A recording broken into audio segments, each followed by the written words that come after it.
Yes. Mr. Jobs, you're a bright and influential man. Here it comes. It's sad and clear that on several counts you've discussed, you don't know what you're talking about. I would like, for example, for you to express in clear terms how, say, Java, in any of its incarnations, addresses the ideas embodied in OpenDoc. And when you're finished with that, perhaps you could tell us what you personally have been doing for the last 7 years.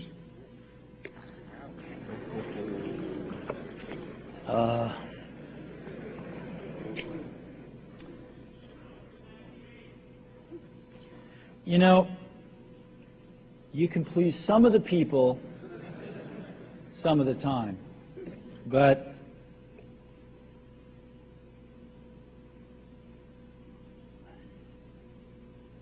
one of the hardest things when you're trying to affect change is that people like this gentleman are right in some areas.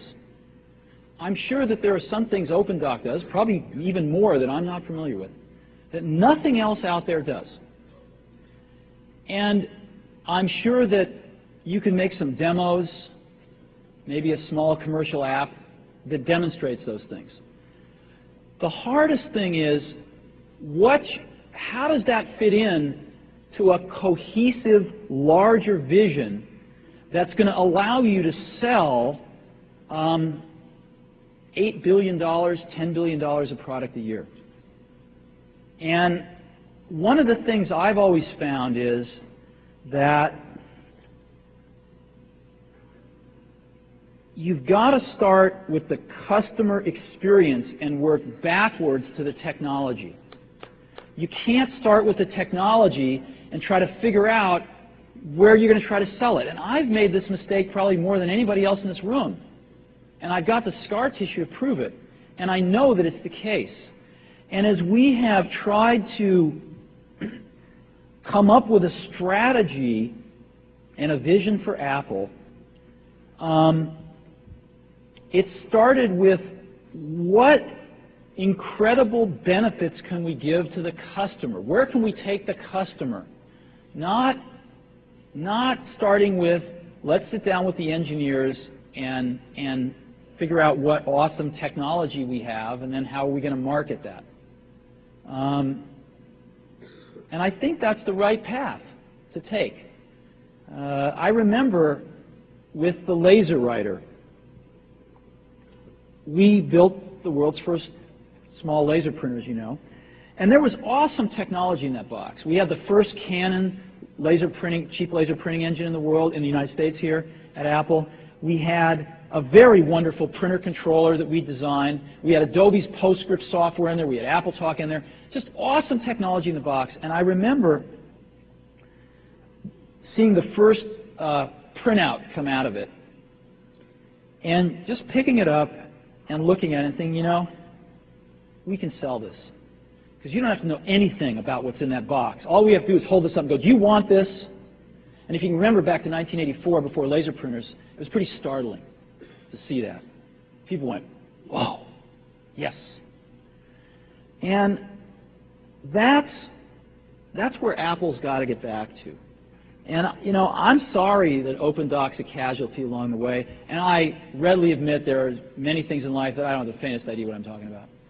So I apologize for that too. But there's a whole lot of people working super, super hard right now at Apple. You know, Avi, John, Garino, Fred, I mean, the whole team is working, burning the midnight oil, trying to, and people, you know, hundreds of people below them, to execute on some of these things, and they're doing their best.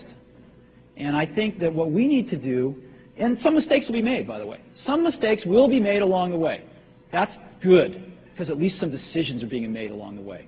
And we'll find the mistakes, we'll fix them.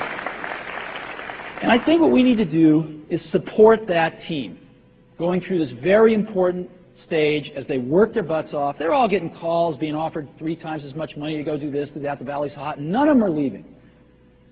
And I think we need to support them and see them through this and write some damn good applications to support Apple out in the market. That's my own point of view.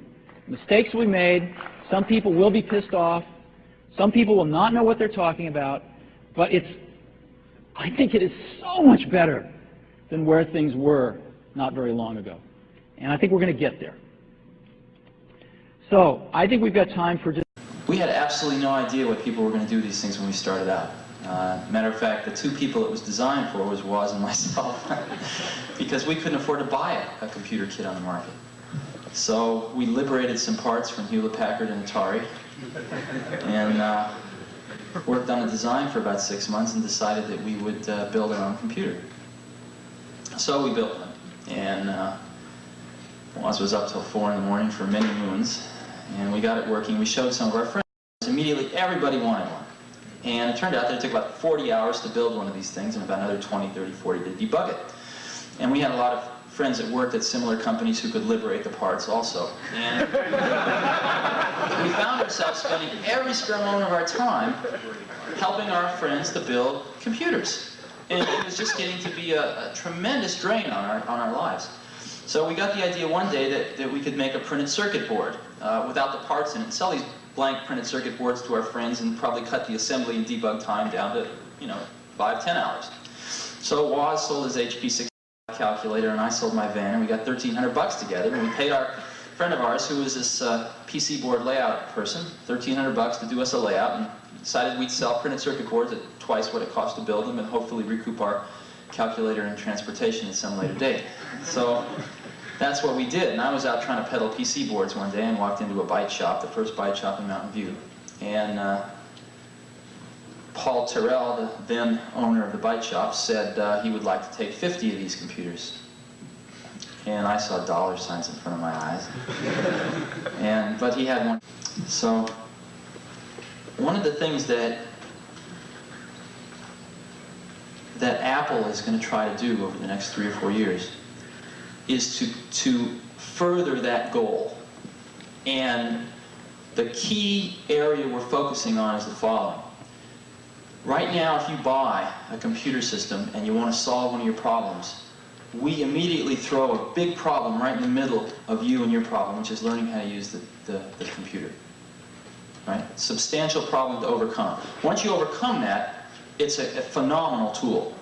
But there is a barrier of having to overcome that problem. What we're trying to do, and I think there's a reasonable chance that Apple's going to make a real contribution to solving this problem in the next 36 months, is to remove that barrier so that someone can buy a computer system that knows nothing about it and directly attack their problem without learning how to program the computer.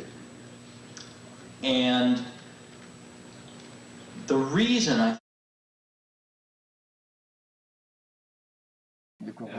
Rank Xerox, ils étaient des milliers. Non, ils étaient des centaines, ouais, c'était un staff de recherche, ils faisaient de la veille technologique, ils étaient des centaines à réfléchir sur des problématiques d'usage, et c'est eux qui ont inventé les icônes, et puis effectivement, Steve Jobs a repris à son compte cette idée, qu'il a transcendée, qu'il a permis de déployer pour que ça devienne aussi le standard dans l'usage qu'on a des screens, parce qu'avant c'était juste un écran avec de la typo verte, donc totalement imbitable.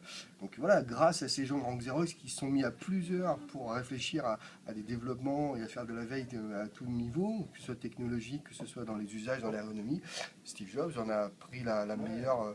a pris ce petit germe et on a fait quelque chose de ce qui est devenu... Et ils se sont fightés avec le mec de Microsoft. Enfin, ils ont fait la même... ils se sont fightés. Et Bill Gates, il a dit, écoute, on a tous les deux volé l'idée, enfin, on avait tous les deux le même voisin, et t'es juste venu en premier lui voler. Mais c'est ça, mais ils sont penchés sur les mêmes dossiers. De toute façon, à l'époque, c'était Rank Xerox qui faisait partie des grandes, comment dire, des grandes de ce monde dans les nouvelles technologies. Il y avait IBM aussi. Ils allaient piquer là où il fallait, quoi. Ouais, c'est tout. Hein. C'était une pépinière.